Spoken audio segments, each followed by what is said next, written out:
Welcome back. તો ધોરાજી નગરપાલિકાની ચૂંટણીમાં ઈવીએમમાં ટેકનિકલ ખામી સર્જાઈ છે. કન્યાશાળા મતદાન મથક પર ઈવીએમ ખોટવાયું છે. ઈવીએમનું એક બટન ચાલતું ન હોવાની મતદાતાઓની ફરિયાદ છે.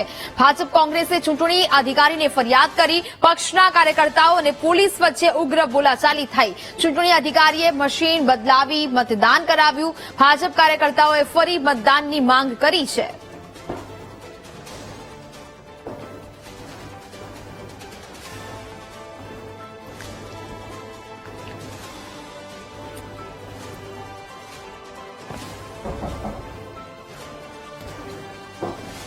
સંવાદદાતા વિક્રમસિંહ ફોનલાઈન પર જોડાયા છે. વિક્રમસિંહ, ધોરાજી નગરપાલિકાની ચૂંટણીમાં ઈવીએમમાં ટેકનિકલ ખામી હોવાનું કોંગ્રેસ અને ભાજપ બંને દ્વારા આક્ષેપો થઈ રહ્યા છે.